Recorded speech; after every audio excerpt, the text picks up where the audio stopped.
विजय कुमार शर्मा और उनकी कड़ी मेहनत के बाद राष्ट्रीय उत्तर भारतीय समाज पार्टी का गठन किया गया, जहां कार्यालय का उद्घाटन महाराष्ट्र में 14 फरवरी 2021 को अभिनेता व लेखक हरिश्चंद्र यादव के हाथों से मुंबई के घाटकोपर में किया गया।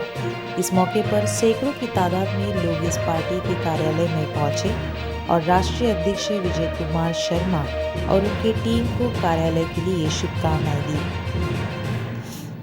इस मौके पर राष्ट्रीय सचिव दीन मोहम्मद उस्मान शेख, राष्ट्रीय प्रवक्ता आशुतोष भारद्वाज, मुंबई अध्यक्ष यूथ मोहम्मद हसन शेख सहित कई मान्यवर बड़ी संख्या में उपस्थित थे।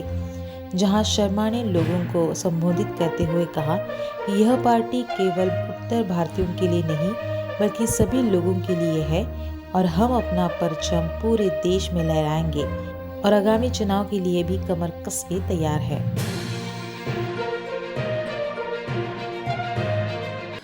राष्ट्रीय उत्तर भारतीय समाज पार्टी बनाने का उद्देश्य सिर्फ महाराष्ट्र में जाति और धर्म और भाषा के नाम पर जो तुष्टीकरण हो रहा है उसको रोकने का है, ताकि हम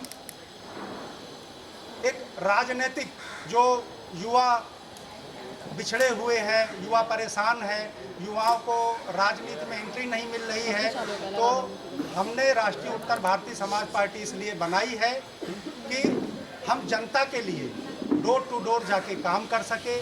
बीएमसी में जो 50 साल से भ्रष्टाचार हो रहा है, उस भ्रष्टाचार के खिलाफ हमारी सबसे बड़ी जंग है।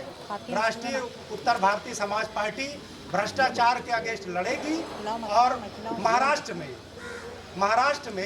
बीएमसी के द्वार गरीबों के लिए खोलेगी और उत्तर प्रदेश में भी हम गरीबों के लिए विधानसभा के द्वार खोलेंगे। बीएमसी में हमारी कोशिश है कि हम सारे सीटों से इंडिपेंडेंट, सारे सीटों से हम किसी भी गठबंधन के साथ नहीं जाएंगे।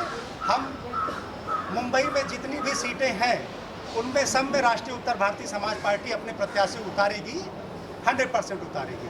कठिन पड़ेगा क्योंकि हमारे जो फ्रीडम फाइटर थे, कोई बोलता नहीं था कि भारत देश आज़ाद हो जाएगा, फिर भी आज़ाद हुआ ना।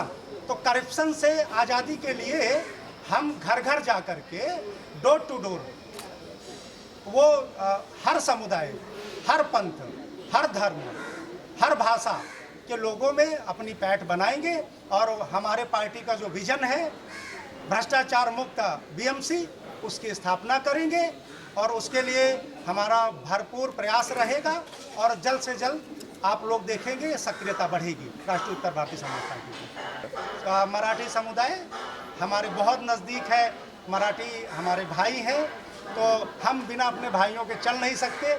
छत्रपति महाराज जी की धरती है, हम सब मिल के देखिए, नाम पर मत जाइए, कार्य सबके लिए होगा, चाहे वो हमारे मराठी भाई हो, चाहे गुजराती भाई हो, सिख भाई हो, हिंदू मुस्लिम सिख ईसाई, सभी पंथों के लिए काम होगा और सब मिल के। मैं आपको बताता हूँ, हमारे पार्टी में मराठी भाइयों का बहुत ज़्यादा योगदान है। हमारे पार्टी का जो रेजुलेशन बनाया है वो एक मराठी भाई ने बनाया है। वो लोग कहीं ना कहीं, हमारा मराठी समुदाय भी बीएमसी का जो कार्यशैली उससे त्रस्त हो चुका है, वो बहुत ज़्यादा त्रस्त हो चुका है। क्योंकि बीएमसी में आप देखें ना, वो बीएमसी एक जो है एक घराने की सेक्रेटरी बन के रह गई है, वो केवल एक घराने के इर्द गिर्द नाचती है। हमारे किसी मराठी भाइयों को आगे बढ़ने नहीं दिया जा रहा। महाराष्ट्र में अच्छे युवा मैंने देखे हैं, बात होती है, वो चाहते हैं कि वो आगे आए, वो भी नेतृत्व करें, लेकिन बस राजनीति वही एक दो घरानों के बीच में घूमती है महाराष्ट्र की। तो मैं एक नया अपने युवाओं को जो है मराठा, चाहे वो मराठी समाज हो, गुजराती समाज हो, जो भी युवा हैं उनको नया आयाम दूंगी। मैं आप लोगों को विश्वास दिलाता हूँ, मुझे किसी की ज़रूरत नहीं है। मैं घर घर जाऊँगा और आप लोगों से 1 वोट और 1 रुपये लेकर के आशीर्वाद मांगूंगा। और मुंबई बीएमसी में हम अकेले लड़ेंगे, उत्तर प्रदेश में भी अकेले लड़ेंगे। 2022 में वहाँ भी इलेक्शन है, तो पार्टी जो है मुंबई के साथ साथ उत्तर प्रदेश में भी 100 सीटों से उतारेगी अपने प्रत्याशी विधानसभा में। कि मैं किसान का बच्चा हूँ, तो मैं किसान आंदोलन का सपोर्टर भी हूँ। मेरे शेतकारी भाई, जो महाराष्ट्र के शेतकारी भाई हैं, मजदूर भाई हैं, जो मुंबई कर हमारे हैं वो सब हमारे साथ हैं, कहने की ज़रूरत नहीं है सर। क्या होगा वक्त बताएगा। हम पिछाड़ेंगे, हम एनडीए को भी पिछाड़ेंगे, यूपीए को, महाविकास आघाड़ी को भी पिछाड़ेंगे और यूपीए को भी पिछाड़ेंगे। हम यहाँ पर 70 से 80 सीटों का जो हमारा टारगेट है बीएमसी में, हम उसको पूरा करेंगे। मैं ये देख रहा हूँ कि ये युवाओं की पार्टी, पढ़े लिखे और पढ़े लिखे समाज को लेके चलेंगे तो हमें पीछे कोई नहीं कर सकता, क्योंकि विज़न क्लियर होगा, शिक्षित समाज होगा, उसको उस जगह से लेके चलेंगे, वहाँ तक लेके जाएंगे, ऊपर तक पहुँचेंगे। शिव खेड़ा जी बड़े फेमस राइटर हैं, उन्होंने एक चीज़ कही है कि आसमां में सुराख हो नहीं सकता, एक पत्थर तो तबीयत से उछालो यार। तो कदम तो हम आगे बढ़ाएं, निर्णय तो ऊपर वाले के हाथ में। हमारे पास खोने के लिए कुछ नहीं है, इसलिए हमारे ज़मीर में बड़ा दर्द है। हम अपने ज़मीर से, मनसा, कर्मा, वाचा, हम तीनों चीज़ से सक्षम हैं। हम निस्वार्थ सेवा के भाव से उतरें तो हमें सक्सेस जरूर मिलेगी। हमारा उद्देश्य ही है कि हम वीआईपीज बन के ना बैठे। हम तब भी, जैसे आज हम वोट मांगने के लिए जाएंगे, वैसे ही हम सबसे जुड़े रहें।